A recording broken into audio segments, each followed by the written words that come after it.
Welcome back to another episode of Eli, the computer guy screams at clouds as American foreign policy does, I don't know, whatever the hell American foreign policy is doing. So I've been talking about this issue for a while, and to be clear, this has been under the Obama administration and the Trump administration and the Biden administration and the Trump administration. Basically, we as Americans feel that China has gone just far enough as a civilization. We think Chinaman should stop. And, the Chinese people don't exactly accept that concept. So again, to be clear, under the Obama administration, right, the first the Nobel Peace Prize winning president, the guy who won the Nobel Peace Prize for literally showing up to work that day. Oh, talk about diminished expectations. Anyways, remember when he did the Pacific pivot, tried to militarily isolate China? Again, that was under the Nobel Peace Prize winner. Remember the Trans-Pacific Partnership? That was going to be a free trade pact between all of these Pacific countries. And the idea was that China would not be allowed to join till round two so that we could create the framework and force them to deal with the framework that we created. And then beyond that, we have export controls and artificial intelligence and all of this kind of idiocy. Again, the idiocy goes so far that at one point the Biden administration literally wanted to put export controls on models, AI models. Now again, we may argue about the value of putting export controls onto GPUs. There's an argument there. But files. Biden literally wanted to put export controls on files in the age of the internet. That is how stupid our politicians really are.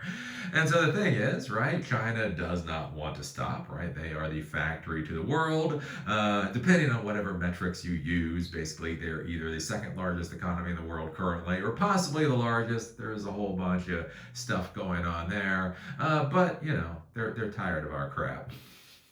I feel as if the entire world might be getting to that point pretty soon. But anyways, right? And so they are moving forward. And so the thing is when they have the factory of the world. So if you tell the factory of the world that they can't buy certain products anymore, it shouldn't exactly be a shock when they decide to build the products on their own. And so that's what's kind of interesting here.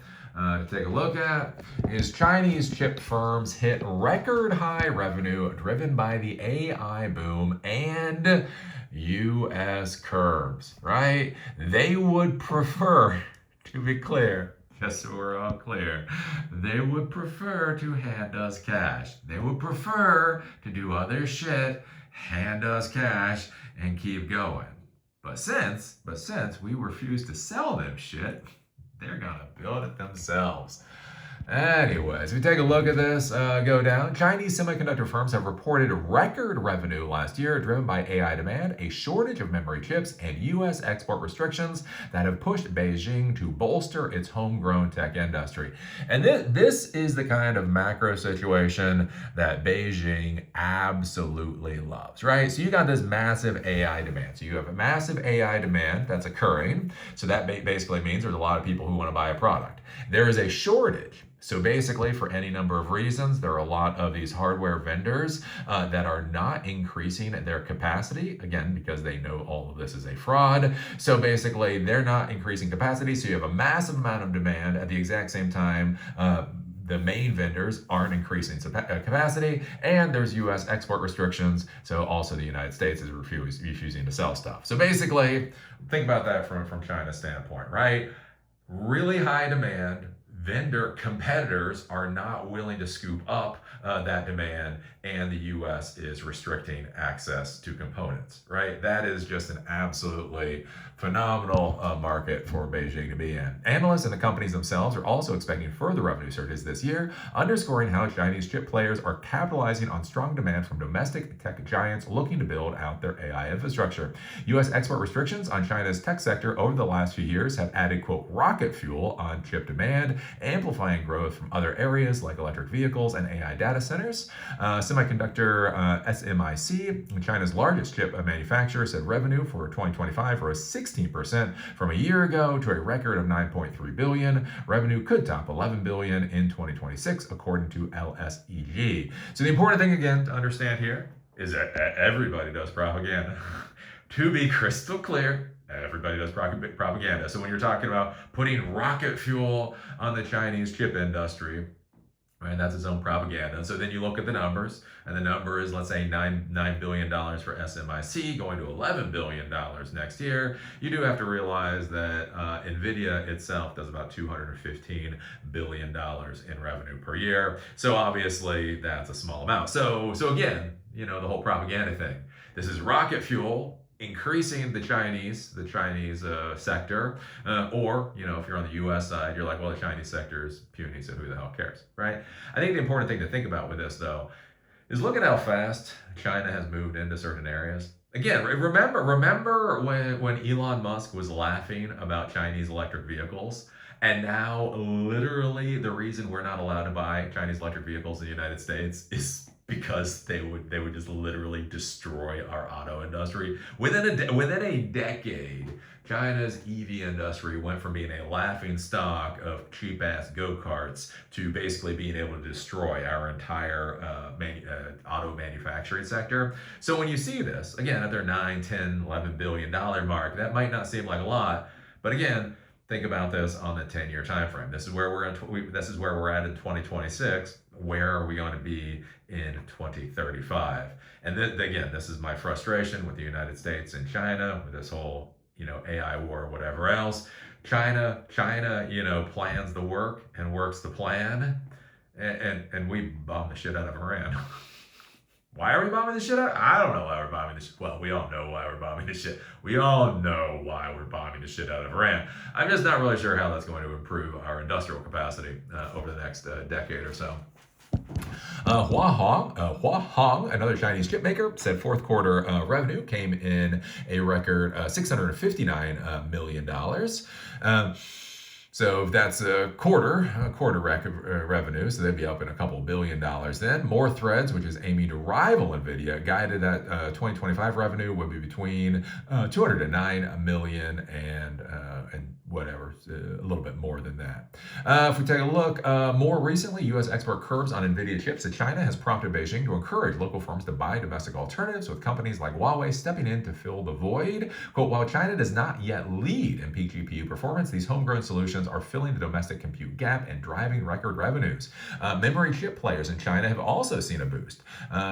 CXMT, one of China's leading memory players, saw a 130% year-on-year jump in revenue to more than $8 billion. Bloomberg reported high bandwidth memory is a type of high-end memory required for AI.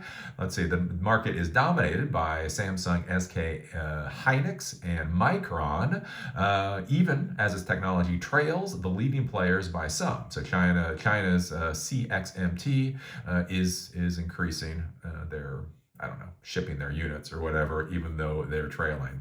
And so, I don't know. This is kind of where we're at. China's hardware market for computers and technology and AI is going up and up and up.